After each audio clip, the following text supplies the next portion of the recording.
Comment peut-on croire et faire confiance aux personnes qui parlent du monde des défunts et des mondes spirituels, entre guillemets? Partie numéro 3.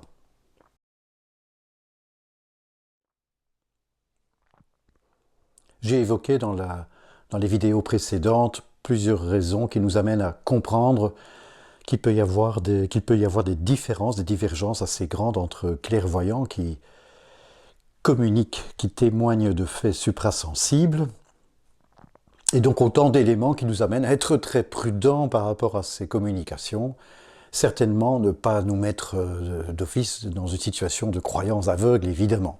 Au contraire, il s'agit plutôt d'une invitation à être d'autant plus actif dans notre propre sens de l'observation et de penser activement les faits, d'exercer le discernement, sans pour autant balayer tout comme ça d'un coup et de jeter le bébé avec l'eau du bain, bien sûr.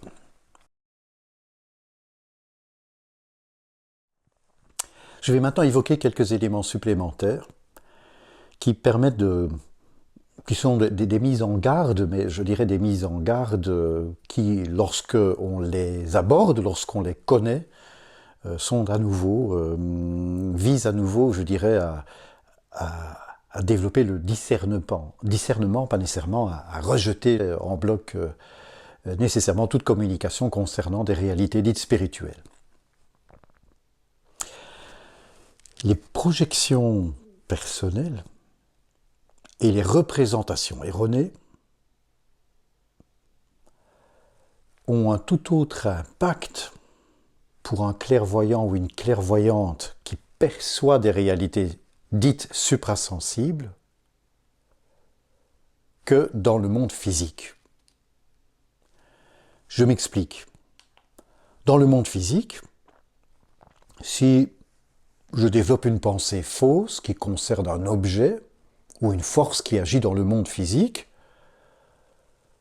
je ne vais pas produire une réalité de ce fait différente.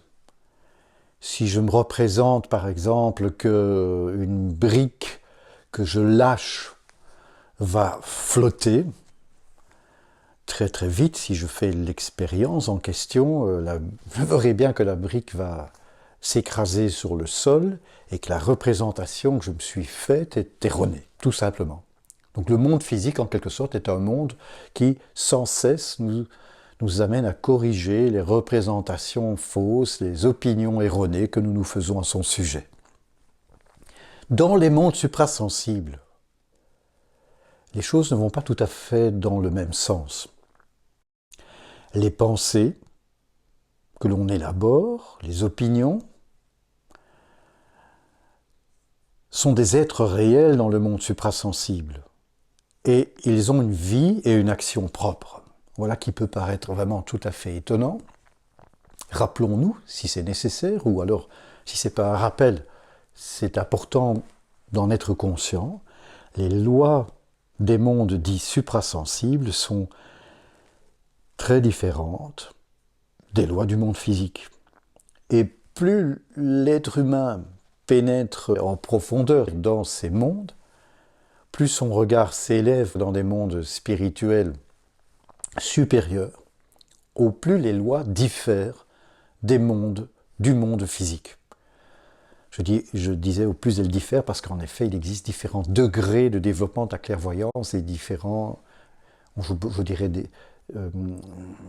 différents degrés de monde supérieur, pour ainsi dire.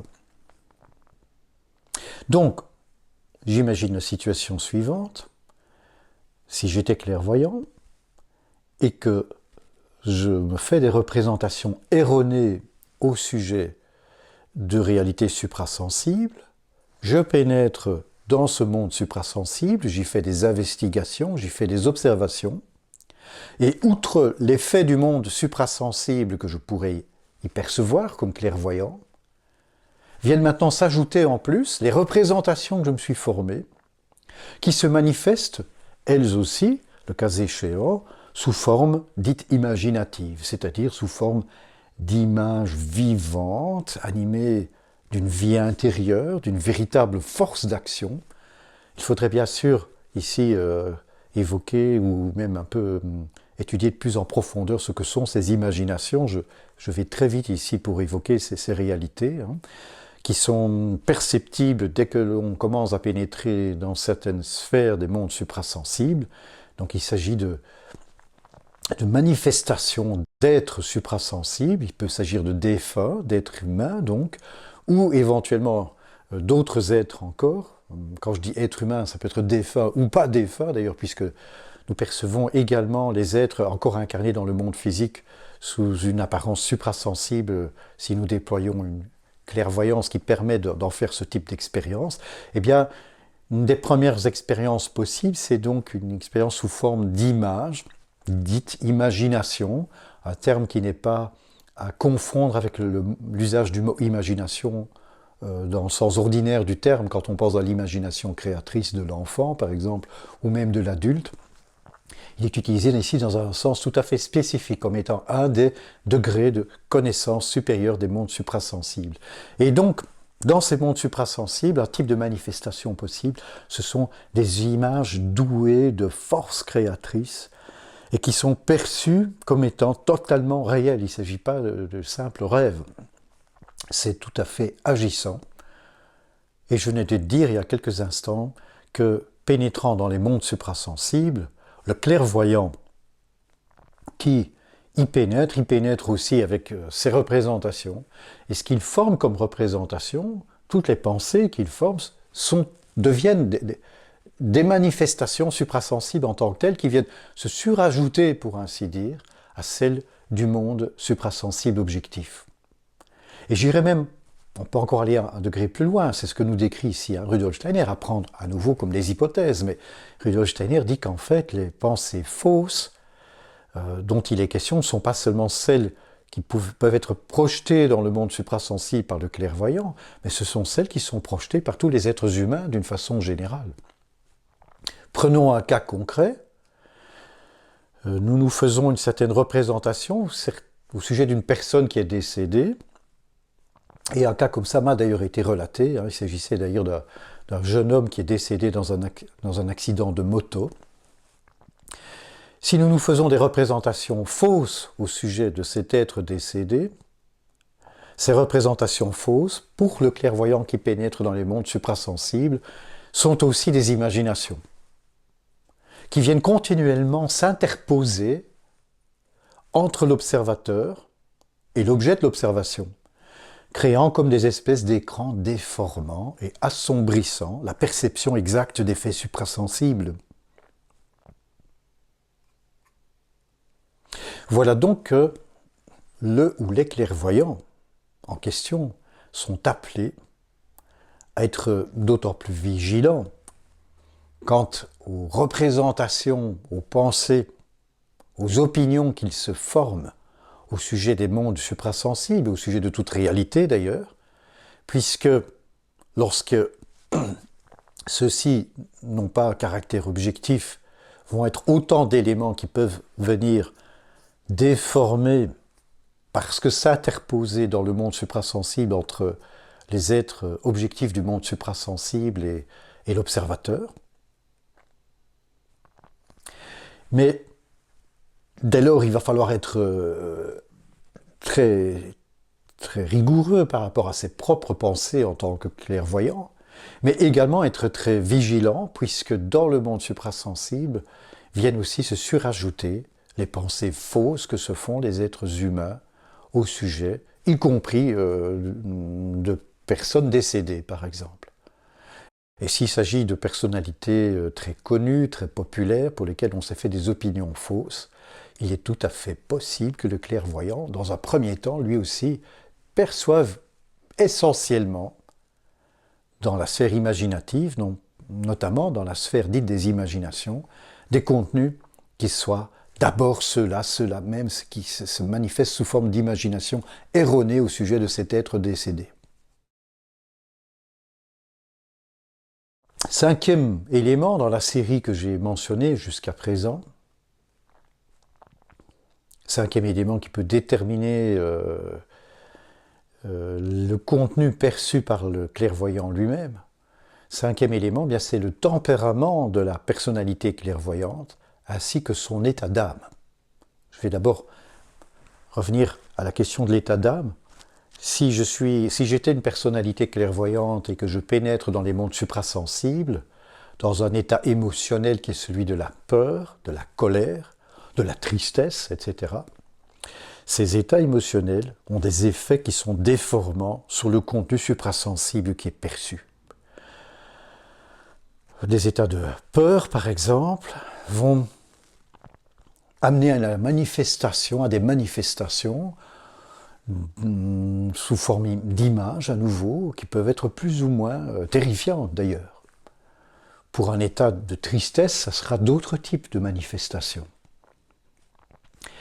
Ce qui complique en effet les choses, notamment dans le monde dit astral, pour utiliser cette terminologie, qui est une terminologie ancienne, on peut aussi utiliser le monde dit de l'âme ou encore le monde de l'imagination, pénétrant dans ces sphères suprasensibles, j'ai déjà dit cela, les lois en sont tout à fait différentes, et une de ces lois notamment, c'est que nous avons une espèce d'aversion en image miroir par rapport au contenu de perception que l'on peut avoir dans le monde physique. Dans le monde physique, le nombre 321, s'il est saisi dans le monde suprasensible, dans cette partie du monde suprasensible qu'on appelle le monde astral, deviendra 1, 2, 3. Non plus 3, 2, 1, mais 1, 2, 3. Par ailleurs, les émotions, les sentiments dont est porteur le clairvoyant seront perçus non pas comme quelque chose qui émane de sa propre intériorité et qui rayonne ou se disperse dans le monde suprasensible. À nouveau, la loi dans le monde astral, en l'occurrence, ici la loi d'aversion s'applique à nouveau, les clairvoyants le connaissent bien, ça en principe, et ces états d'âme seront perçus comme s'il s'agissait d'êtres du monde suprasensible qui, jaillissant du monde suprasensible, se précipitent, pour ainsi dire, sur le clairvoyant ou la clairvoyante. Ainsi, des états émotionnels de peur vont se manifester comme si c'était des êtres du monde suprasensible, plus ou moins effrayants, terrifiants d'ailleurs, qui se précipitent depuis ce monde extérieur suprasensible vers le clairvoyant, ce qui est évidemment de nature à susciter encore un peu plus la peur. Nous voyons tout de suite qu'un des enjeux de la clairvoyance, de l'initiation aussi, il faudrait aussi préciser là encore ce qu'est l'initiation, ce que je ne vais pas faire maintenant, c'est de parvenir à une maîtrise de ces états d'âme, de son intériorité, une maîtrise de son psychisme, tel que c'est avec une totale sérénité, équilibre d'âme que l'on pénètre dans ces mondes. Il existe d'ailleurs certains exercices communiqués par Rudolf Steiner dans son ouvrage « Comment parvenir à la connaissance des mondes supérieurs » pour cultiver l'équanimité et un équilibre, une paix intérieure. Exercices qui sont absolument indispensables avant d'envisager de pénétrer dans ces mondes pour les raisons que je viens d'évoquer notamment. J'ai évoqué l'état d'âme du clairvoyant ou de l'initié. Tout à l'heure, j'avais commencé par évoquer son tempérament. Vous savez probablement, ou peut-être, que Rudolf Steiner distingue 4 types de tempéraments. On distinguait déjà, d'ailleurs, il y a des centaines d'années d'ici. Par exemple, le tempérament mélancolique, ou le tempérament plutôt colérique, le tempérament sanguin, le tempérament flegmatique, qui sont autant d'éléments qui sont constitutifs de manière plus profonde encore de nos êtres humains incarnés, tandis que les états d'âme peuvent varier fortement d'un moment à l'autre, la peur, la colère, la tristesse, la joie, etc. Le tempérament constitue de manière plus permanente une tendance en chacun et chacune d'entre nous. Et selon, par exemple, qu'une individualité a un tempérament dominant. Hein. On a tous plus ou moins, bien sûr, les différents tempéraments en nous, mais avec certaines dominantes, un tempérament, disons, mélancolique, pénétrant dans le monde spirituel. Ce ne sont pas les mêmes êtres du monde spirituel qu'elle va percevoir au premier regard. Et ici, je fais référence à certaines catégories d'êtres du monde spirituel qu'on appelle les êtres élémentaires ou les élémentaux. La personnalité avec dotée plutôt d'un tempérament mélancolique, explique Rudolf Steiner, sera plutôt confrontée à la perception de certains de ces êtres élémentaires dont la caractéristique, à la nature de repousser les autres êtres dans le monde suprasensible. Ce qui fait qu'arrivant avec un tempérament mélancolique dans ces mondes suprasensibles, une telle individualité aura tout d'abord l'impression d'être comme rejetée, repoussée de toutes parts, par ces êtres-là, dits des êtres élémentaires. Tandis que le tempérament colérique, et ici je ne caractérise pas non plus ces différents tempéraments, je vous invite à étudier ça dans différents ouvrages de sciences de l'esprit, d'orientation anthroposophique, c'est un domaine très vaste en tant que tel, mais le clairvoyant qui est doté d'un tempérament colérique sera plutôt environné au premier regard d'êtres élémentaires qui relèvent de cette catégorie d'êtres élémentaires que l'on décrit comme étant dits de feu. Hein. Il aura l'impression d'être dans cette espèce, non pas rejeté par le monde spirituel, mais d'être environné de quelque chose qui est un élément de chaleur incandescente, pour ainsi dire. Et donc, si nous demandons à l'un et l'autre de ces clairvoyants de témoigner de ce qu'ils perçoivent dans les mondes suprasensibles, eh bien, nous aurons affaire à des contenus sensiblement différents. Là encore, il est possible, par certains exercices, par essentiellement une connaissance très objective et approfondie de soi-même, explique Rudolf Steiner, connaissant notamment quelles sont certaines de ses constitutions et tendances profondes, il est possible, par cette connaissance, d'être en mesure de cerner ce qui se passe, pénétrant dans le monde suprasensible, et dépasser ces étapes et être en mesure, bien sûr, dans l'investigation suprasensible, d'accéder à d'autres êtres, à d'autres sphères de connaissances encore. Un des principaux enjeux de l'initiation, c'est donc de pouvoir développer une telle connaissance impartiale de soi.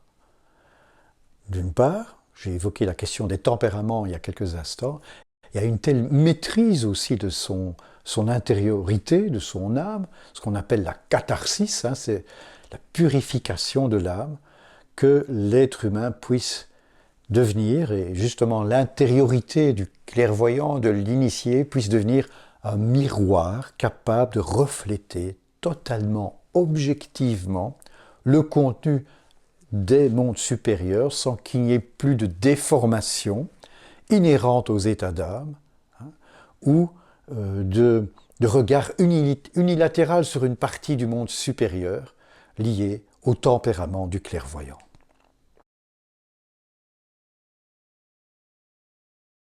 J'évoque maintenant,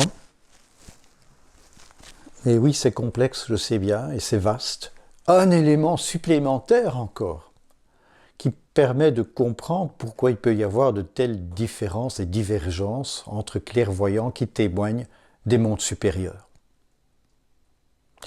Si l'initiation, donc ce processus qui, étape par étape, permet de pénétrer avec une conscience, une soi-conscience tout à fait éveillée et libre, dans les mondes supérieurs et irrégulières, entre guillemets,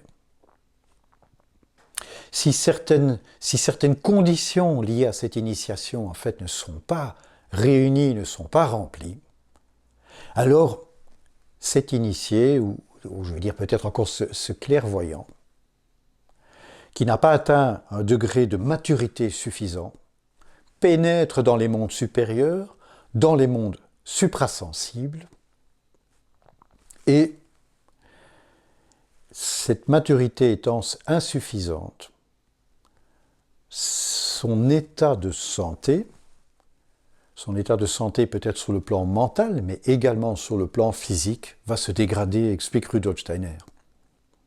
Lorsque l'initiation, au contraire, est régulière, lorsque la pénétration dans les mondes suprasensibles se fait, lorsque cette individualité a tout d'abord atteint un degré de maturité suffisant,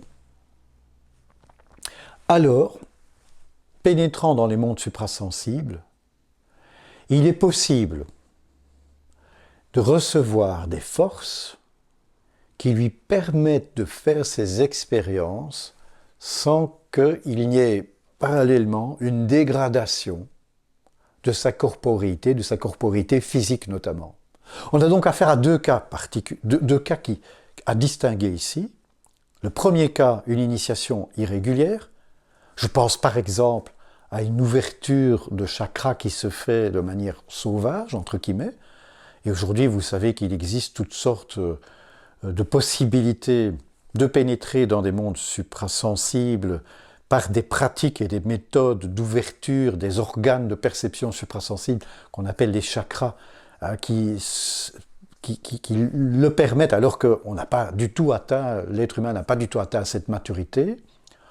Autre possibilité, c'est l'usage de certaines substances psychotropes, certains champignons hallucinogènes. On peut s'y arriver par certaines formes de mortification, carrément en détruisant partiellement une partie de son corps, en l'affaiblissant. Peu importe, il existe différentes façons tout à fait des plus problématiques les unes que les autres de pénétrer dans le monde suprasensible. Et si ça se fait, en effet, il y a accès au monde suprasensible, mais ces êtres humains ne bénéficient pas, ne reçoivent pas une aide de ces mondes qui leur permet de poursuivre ces expériences sans dégrader leur propre corporéité. Et comme ces forces supplémentaires ne sont pas offertes, certes il y a perception suprasensible, mais il faut aller chercher dans la corporéité, dans les forces du corps, ce qui est nécessaire pour poursuivre ces expériences suprasensibles. Et il y a donc une espèce de décadence, de dérèglement dans le corps physique. Rudolf Steiner explique que de ce fait apparaît à un moment donné une propension au mensonge. Voilà donc qui peut paraître très bizarre, très surprenant, mais par ailleurs, je dirais qu'il est corroboré par des expériences que j'ai moi-même faites dans un certain nombre de situations, un nombre certain même, de personnalités que j'ai rencontrées, qui développaient donc plus ou moins la clairvoyance, et qui étaient généralement, donc dans la plupart des cas, des personnalités particulièrement immorales. C'est le cas le plus fréquent, l'immoralité, le mensonge. Sans qu'il y ait une conscience de cette immoralité nécessairement. On vient s'ajouter à ça encore un facteur supplémentaire, c'est que dès que des êtres humains commencent à réaliser des expériences suprasensibles, leur orgueil grandit, je dirais, presque de manière infinie. C'est encore un élément supplémentaire qui ajoute au risque de mensonge. Tandis que, par ailleurs, je l'ai évoqué tout à l'heure, lorsque cette initiation se réalise de manière régulière, il y a constamment et régulièrement, tout aussi régulièrement, des forces qui sont offertes par le monde suprasensible et qui permettent de compenser ainsi ce qui se passe quand ces perceptions suprasensibles se déroulent. Parce qu'en effet, pour un clairvoyant ou un initié qui pénètre dans le monde suprasensible, il y a une conscience qui est considérablement plus éveillée que pour les êtres humains et nous-mêmes dans notre conscience ordinaire, et ça requiert des forces considérables en permanence.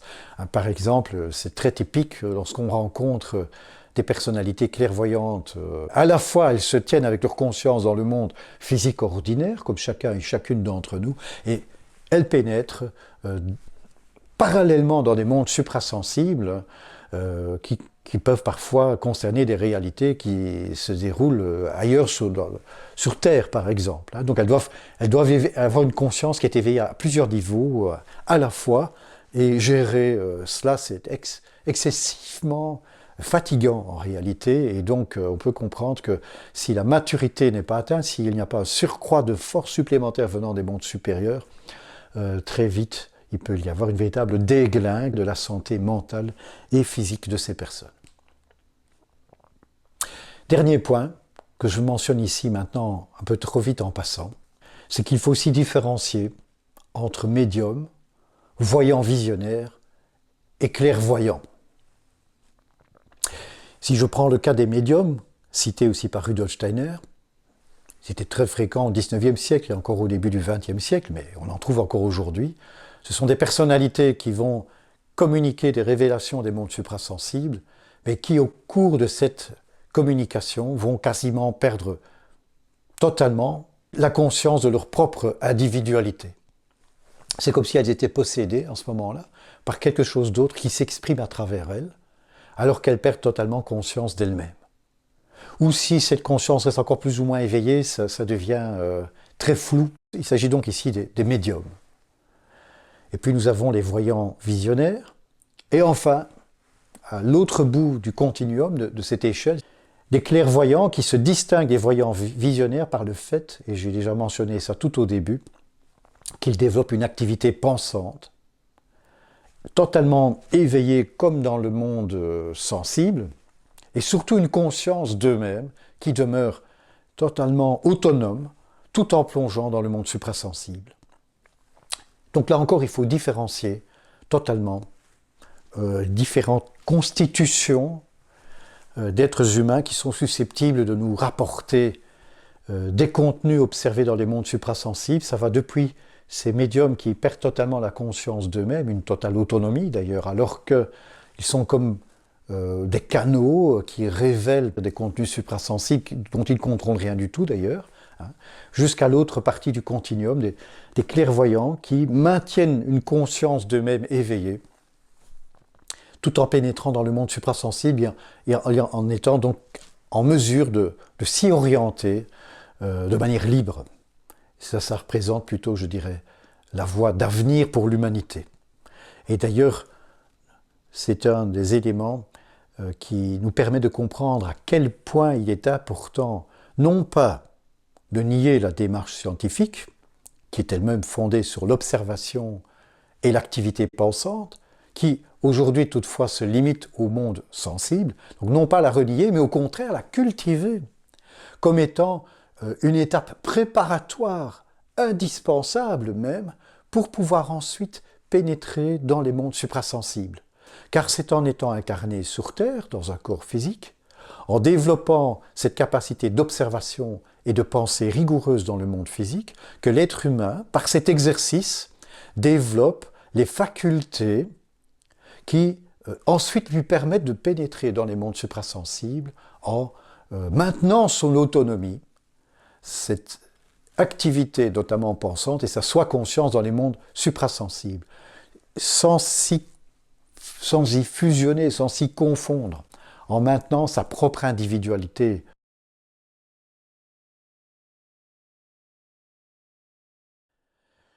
Je rappelle les causes possibles de divergence entre clairvoyants que j'ai évoquées lors de ces 3 vidéos.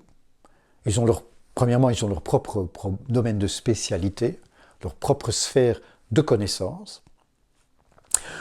Deuxièmement, leur sens de l'observation et leur activité pensante sont plus ou moins éduqués, ce qui peut donner lieu à des interprétations plus ou moins nuancées, subtiles ou arbitraires et à l'emporte-pièce, dans l'autre cas. Troisièmement, leurs facultés de perception suprasensibles sont plus ou moins étendues. Quatrièmement, des représentations erronées créent des êtres, des réalités erronées dans les mondes suprasensibles. Il va falloir donc être en mesure d'aller au-delà de représentations subjectives, de former des représentations les plus objectives possibles, que ce soit dans le monde physique ou dans le monde suprasensible.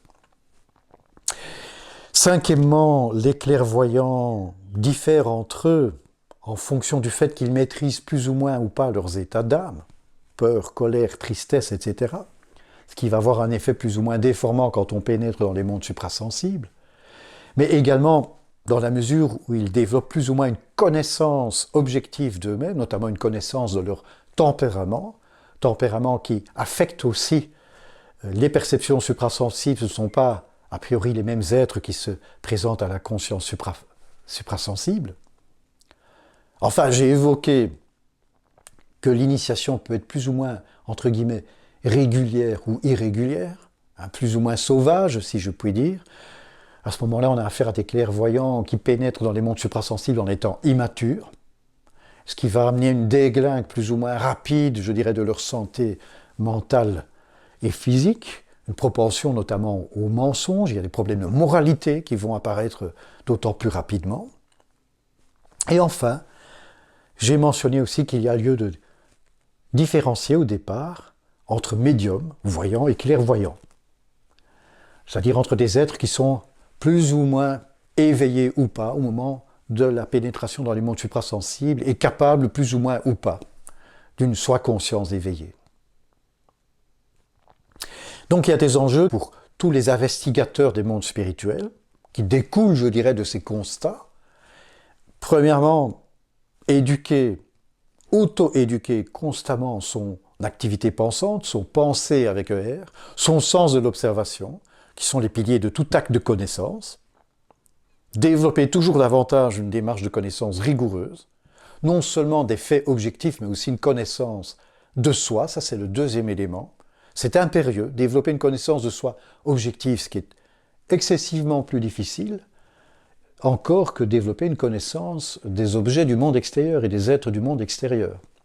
Développer la maîtrise de soi, une maîtrise de soi également dans le domaine de la moralité, pour un pas dans la connaissance, 3 pas dans la moralité. Enfin, un élément que je n'ai pas évoqué jusqu'à présent, il est un enjeu important pour les clairvoyants, c'est de pouvoir aussi s'appuyer sur des résultats d'investigations qui ont été menés par d'autres chercheurs sérieux. Développer la clairvoyance, ça ne signifie pas tenir compte du tout de recherches qui ont été menées par d'autres. Au contraire, les résultats d'investigation ou d'expériences menées par d'autres investigateurs spirituels sont aussi des points d'appui qui permettent de développer un discernement fondé pour les clairvoyants aussi. Et puis pour chacun et chacune d'entre nous qui ne sommes pas des clairvoyants, finalement le véritable et seul point d'appui, lorsque nous sommes confrontés à des communications de personnalités qui nous disent ce qui se passe ou qui est censé se passer dans des mondes suprasensibles, y compris quand ça parle des défunts, notre seul et véritable point d'appui, in fine, c'est notre propre activité spirituelle libre, c'est-à-dire notre activité pensante éveillée, celle de notre je, de notre moi, entre guillemets. Il y a certaines traductions de livres qui utilisent le mot moi plutôt que le mot je, mais enfin je passe là-dessus.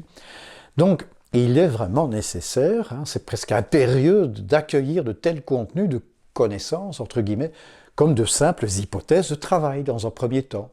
Donc surtout ne pas croire à ce type de contenu, et encore moins se soumettre à l'autorité ou à la direction spirituelle d'un clairvoyant ou d'un maître spirituel. Ce danger est très très important. Je rapporte ici d'ailleurs les paroles de Rudolf Steiner lui-même, qui dit ceci. Il serait bien fâcheux pour notre mouvement que ceux qui n'ont pas encore la perception du monde spirituel acceptent aveuglément ce qui en est dit. Je vous demande, comme je l'ai demandé à Berlin, que ni une autorité, ni la foi ne vous fasse accepter quoi que ce soit de ce que j'ai pu dire et que je pourrai dire à l'avenir. Même avant de posséder la clairvoyance, l'être humain a la possibilité de contrôler les données de l'observation clairvoyante. Je vous prie de ne pas croire sur parole ce que j'ai jamais pu dire concernant Zoroastre et Jésus de Nazareth, Hermès et Moïse, Odin et Thor, et le Christ Jésus lui-même. Déshabituez-vous, je vous en prie, du principe d'autorité, car ce principe nous ferait grand tort. Rudolf Steiner, le 17 juin 1910.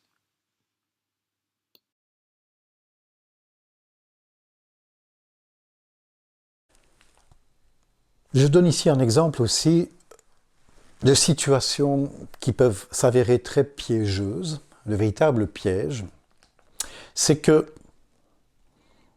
il est tout à fait possible, et même je pense fréquent, que des communications soient faites par des personnalités clairvoyantes qui concernent des réalités suprasensibles qui soient tout à fait véritables, mais qui soient aussi tout à fait de véritables pièges. Pensez par exemple au piège de souris. Si vous voulez piéger une souris, bien, dans le piège de souris, il faut utiliser du vrai fromage. Si on y met du fromage en plastique, ça ne va normalement pas marcher, évidemment. Bien, c'est pareil, je dirais, dans le rapport avec des personnalités clairvoyantes, certaines personnalités clairvoyantes, et j'ai déjà mentionné le danger de l'immoralité, c'est que généralement, elles vont vous communiquer des contenus qui sont tout à fait vrais. Par exemple, des choses qui concernent votre existence, que vous êtes les seuls, absolument les seuls à connaître. Des faits qui se sont déroulés dans que vous voulez dévoiler à personne d'autre. Et une telle personnalité clairvoyante immorale peut y avoir accès, elle va vous les communiquer, et c'est clair que ce qu'elle va dire là est vrai. Et va, je dirais, être de nature à montrer qu'elle a certaines capacités de connaissance. Donc ça, c'est le fromage odorant, hein, et donc à ce moment-là démarre le processus que j'appelle le piège, hein, puisque on va généralement, les êtres humains confrontés à ce genre de situation vont commencer à prendre tout contenu communiqué par ce genre de personnalité clairvoyante comme étant littéralement parole d'évangile. Et après, les choses pourraient commencer à tourner de plus en plus mal.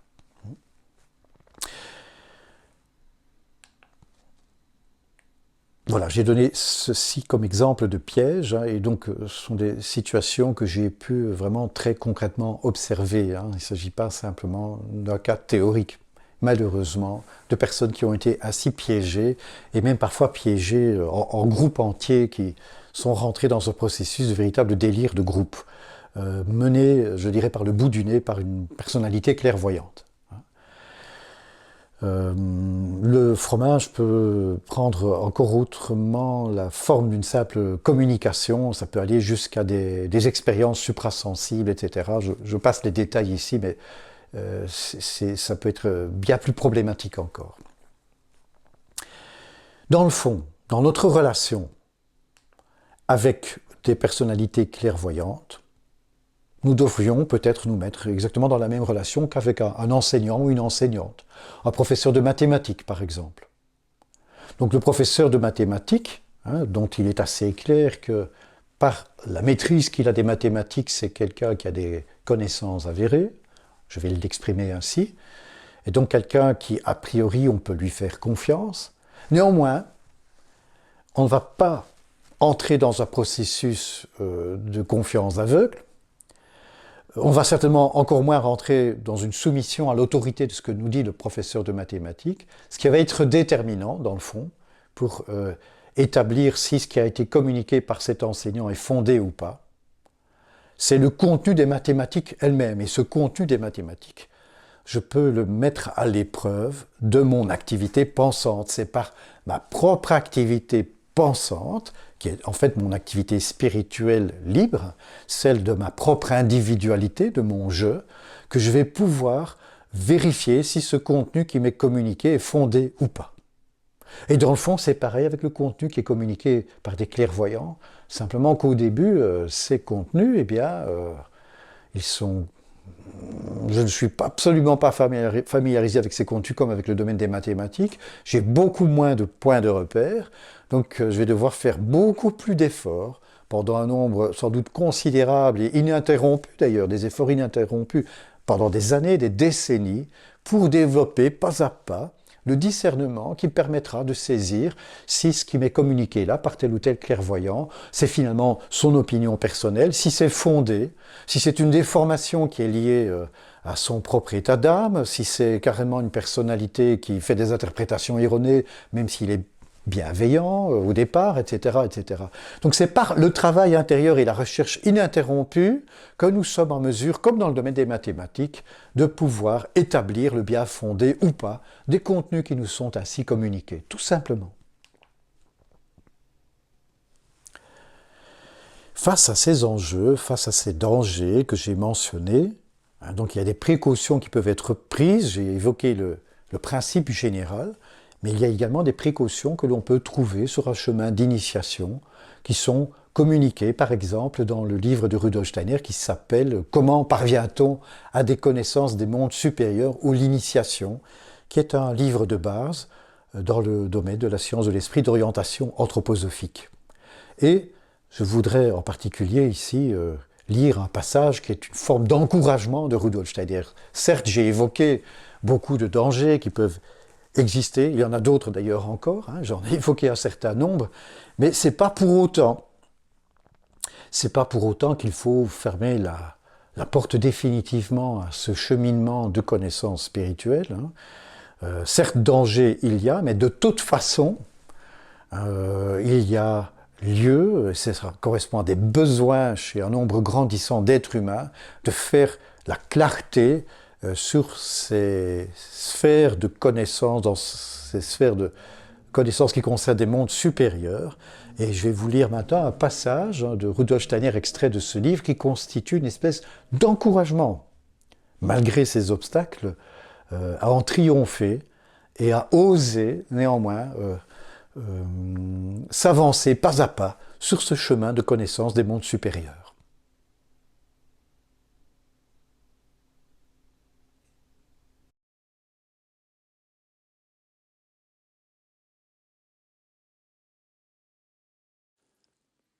On parle beaucoup, dans les écrits qui traitent de ces choses, des dangers qui sont liés au fait d'accéder au monde supérieur. Les descriptions de ces dangers, qui sont parfois faites, sont certes propres à ce que les esprits craintifs ne lèvent qu'avec effroi les yeux vers cette vie supérieure. Mais il faut dire que ces dangers n'existent que lorsque sont négligées les précautions nécessaires. Quand on a au contraire tenu réellement compte de tous les conseils que donne une véritable formation en occultisme, alors la progression se produit, certes en traversant des expériences qui dépassent en force et en grandeur tout ce que peut se peindre l'imagination la plus hardie de l'homme à donner au sens. Mais il ne peut être question d'un préjudice porté à la santé et à la vie. L'être humain découvre des figures horribles menaçant sa vie en tout lieu et en tout temps. Il devient possible pour lui de se servir lui-même de certaines forces et de certains êtres qui sont soustraits à la perception sensible. Et grande est la tentation de s'emparer de ces forces pour les mettre au service d'un intérêt personnel, ce qui serait illicite, ou par défaut de connaissance des mondes supérieurs, d'utiliser ces forces de façon erronée. Quelques autres de ces expériences particulièrement importantes, par exemple la rencontre avec le gardien du seuil, entre guillemets, vont par la suite être décrites dans ces essais. Mais il faut tout de même songer que les puissances hostiles à la vie sont présentes même lorsqu'on ne les connaît pas. Il est certes vrai que leur rapport à l'être humain est alors déterminé par des forces supérieures et que ce rapport se transforme aussi lorsque l'être humain entre en pleine conscience dans ce monde qui lui était auparavant caché. Mais en revanche, sa propre existence est intensifiée. Son cercle de vie s'enrichit d'un champ immense. il n'y a de véritable danger que lorsque par impatience ou manque de modestie, l'élève en occultisme s'attribue prématurément une certaine autonomie par rapport aux expériences du monde supérieur, lorsqu'il ne sait pas attendre jusqu'à ce qu'une compréhension suffisante des lois suprasensibles lui soit réellement accordée. Dans ce domaine, en effet, l'humilité et la modestie sont encore moins des mots creux que dans la vie habituelle. Mais si l'élève possède celle-ci au meilleur sens du mot, il peut être sûr que sa progression vers la vie supérieure se déroule sans danger pour tout ce qu'on appelle habituellement la santé et la vie.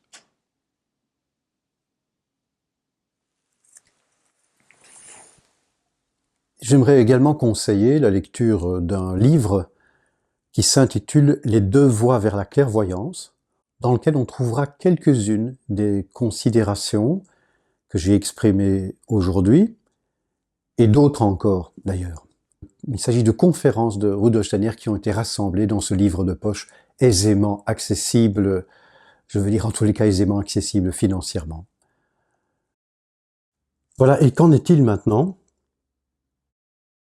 de ces vidéos que vous découvrez, dans lesquelles j'exprime moi-même un certain nombre de contenus qui concernent des questions liées au monde spirituel, à la clairvoyance, etc. Faut-il faire confiance? Peut-on les croire?